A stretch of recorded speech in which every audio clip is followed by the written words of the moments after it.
Assalamualaikum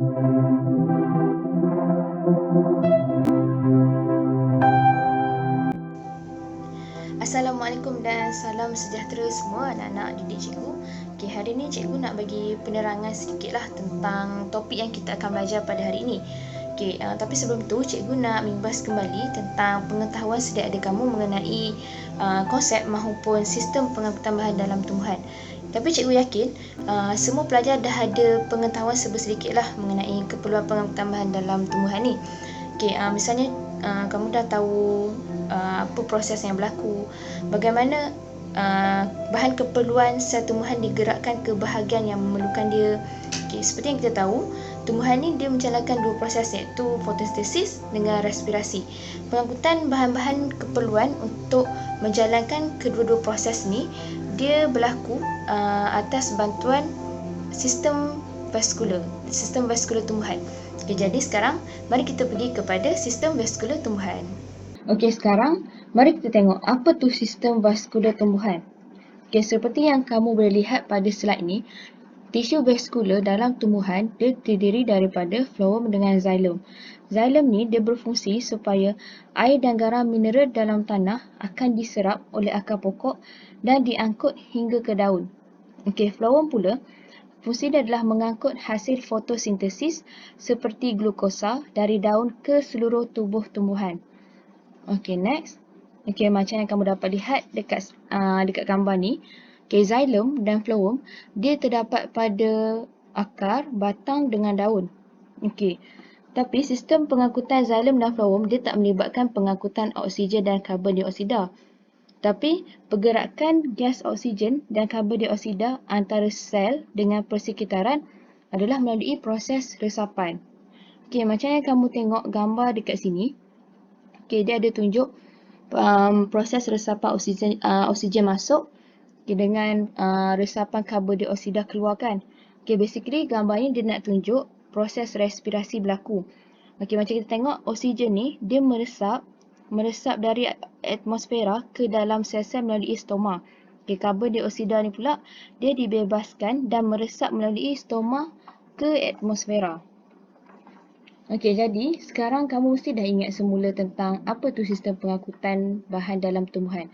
Sebabnya, benda tu penting untuk kamu betul-betul faham supaya kamu boleh relate sedikitlah dengan topik yang kita nak belajar hari ni. Okey, next masuk kepada topik pembelajaran kita pada hari ini iaitu transpirasi dan faktor-faktor yang mempengaruhi kadar transpirasi. Okey, apa tu transpirasi? Okey, macam yang kamu tengok, dekat sini kan kita nampak air dia diserap melalui akar. Lepas tu kemudian air bergerak dari bawah ke atas melalui xilem. Kemudian air tu dia menguap melalui daun. Maksudnya dekat sini transpirasi ni adalah satu proses di mana tumbuhan kehilangan air daripada daun dalam bentuk uap air ke persekitaran secara penyenjatan. Okey, penyenjatan ni pula dia berlaku melalui stomata. Okey, stomata ni macam kamu tengok, dia adalah liang-liang kecil yang ada dekat daun. Stoma ni basically dia banyak pada dekat bawah permukaan daun. Sebab apa? Sebab dia akan terlindung daripada terkena cahaya matahari secara direct yang boleh menyebabkan lagi banyak penyenjatan air itu berlaku. Okay, fungsi stoma ni juga adalah untuk membenarkan wap air keluar semasa transpirasi dan membenarkan pertukaran gas oksigen serta karbon dioksida semasa respirasi dan fotosintesis. Okay, selain itu juga, benda penting yang kamu perlu tahu, pembukaan dan penutupan stomata ni juga dia dikawal oleh sel pengawal. Okey, untuk gambar sebelah kiri ni, yang kamu tengok ni, sel pengawal dia menjadi melengkung, dia macam seolah ada ruang dekat tengah ni untuk bagi something masuk lah. Okey, stoma dia terbuka. Stoma ni dia terbuka pada waktu siang untuk membenarkan fotosintesis dan respirasi berlaku. Okey, untuk sebelah kanan ni pula kita tengok dia punya sel pengawal dia berbentuk lurus. Dua-dua ni rapat. Dia tak ada ruang pun untuk apa-apa masuk. Okey, stoma dia tertutup pada waktu malam atau semasa kehilangan banyak air pada hari yang panas. Dia basically kalau stoma tertutup ni dia untuk mengurangkan transpirasi. Okay, next kita pergi kepada Okey, slide ni dia ada gambar menunjukkan bagaimana air hilang melalui transpirasi dari daun. Okey, pertama sekali kita tengok air ni dia tersejat daripada mesofil palisad ni ke dalam ruang antara sel dan membentuk wap air di dalam ruang antara sel.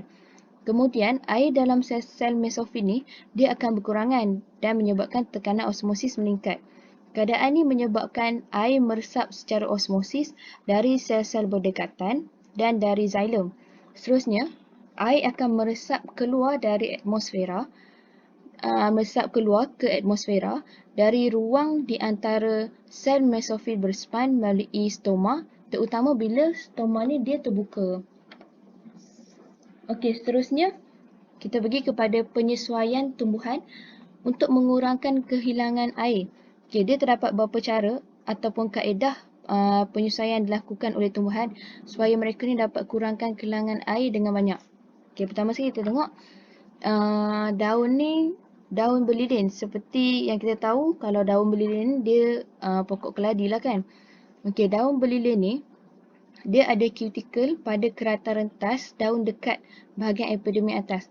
Okay, kejap cikgu pergi kepada slide yang nombor 2 tadi. Okey, macam kamu tengok ni, kerata rentas daun ni kan, dia ada cuticle pada bahagian epidermis atas. Okey, fungsi cuticle tu, dia adalah semestinya lah untuk mengurangkan kehilangan air melalui sejatan. Cuticle ni dia merupakan satu lapisan kalis air lah pada permukaan daun tu. Okey, next kita pergi kepada daun pokok pisang. Dia menggulungkan daun dia. Sama juga dia untuk mengurangkan transpirasi. Okay, yang ketiga ni dia mempunyai daun yang kecil. Okay, yang macam kita tahu kalau daun kecil ada duri-duri tu semestinya lah kaktus kan. Okay, kaktus ni dia hidup dekat kawasan kering macam padang pasir. Okay, jadi duri yang ada dekat kaktus ni dia mainkan peranan penting dalam kitaran hidup kaktus ni. Fungsi duri tu adalah untuk menghalang tiupan angin yang kuat terhadap kaktus sekaligus mengurangkan penyejatan air dalam kaktus. Okay, selain tu juga, duri yang ada dekat kaktus ni dia berperanan untuk membenarkan lembapan pada waktu malam berkumpul pada hujungnya dan kemudian air ni akan jatuh bagi membolehkan akar kaktus ni menyerap air tersebut. Okay, next. Okay, bagi transpirasi, dia tak semestinya mempunyai keburukan. Dia tak semestinya akan bagi benda yang tak baik lah dekat tumbuhan. Tapi transpirasi ni juga dia ada beberapa manfaat ataupun kepentingan dekat tumbuhan ni. Okay, kepentingan transpirasi ni yang pertama, dia membolehkan akar menyedot air dan garam mineral terlarut dari dalam tanah dan seterusnya ke akar daun. Okay, macam yang kamu tengok ni lah. Dia air dan garam mineral daripada akar ni, kemudian dia dibawa naik ke batang, seterusnya ke daun. Okay, kemudian dia disejat keluar. Okay, sebenarnya dia memberikan kesan penyejukan pada tumbuhan semasa proses penyejatan air berlaku, terutamanya pada hari yang panas. Okay, yang ketiga, dia memastikan kesegahan sel supaya tak layu sebagai sokongan kepada tumbuhan. Okay, yang last sekali, kepentingan transpirasi adalah untuk menyingkirkan air yang berlebihan daripada tumbuhan. Okay, sebenarnya kita dah tahu kan apa tu transpirasi dan macam mana dia berlaku. Jadi sekarang kita nak tengok apa faktor-faktor yang mempengaruhi kadar transpirasi ni. Okay, yang pertama, dia ada 4. Okay, yang pertama, pergerakan udara, suhu persekitaran, keamatan cahaya dan kelembapan relatif udara. Okey, kita pergi kepada pergerakan udara dulu. Okey, pergerakan udara ni maksudnya udara, tak kisah udara atau angin. Okey, pergerakannya adalah untuk meningkatkan kadar transpirasi. Okey, angin ni dia menyebabkan air menyejat cepat daripada permukaan daun. Jadi, bila semakin laju pergerakan angin, semakin tinggilah kadar transpirasi kerana banyak wap air yang dipindahkan. Okay, next. Yang kedua, suhu persekitaran. Okay, bila suhu yang tinggi menyebabkan tenaga kinetik molekul air akan meningkat. Okay, pergerakan molekul yang lebih cepat memudahkan molekul meresap keluar melalui stoma dan menjadikan kadar sejata menjadi lebih tinggi.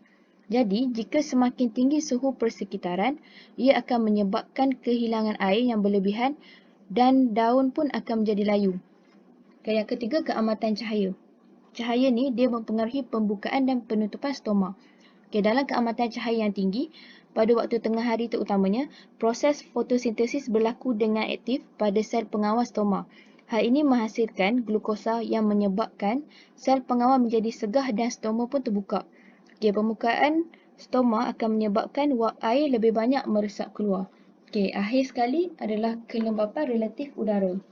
Okay, kelembapan relatif udara ini juga dia turut mempengaruhi berlakunya transpirasi. Dalam keadaan udara lembap, kehadiran wap air dalam udara adalah tinggi. Okay, perbezaan kepekatan wap air antara udara luar dengan udara dalam ruang antara sel adalah sedikit. Jadi, proses resapan wap air dia akan keluar dengan perlahan. Hal ini akan menjadikan kadar transpirasi rendah. Okay, jika udara kering, kelembapan relatif adalah rendah. Hal ini akan menyebabkan wap air dari dalam daun meresap keluar dengan cepat dan menghasilkan transpirasi yang tinggi. Okey, cikgu harap dengan perkongsian dan penerangan cikgu ni mengenai tajuk transpirasi dan faktor-faktor yang mempengaruhi kadar transpirasi ini dapat membantu kamulah untuk lebih faham lagi mengenai topik pelajaran kali ini. Okey, sekian, terima kasih. Bye.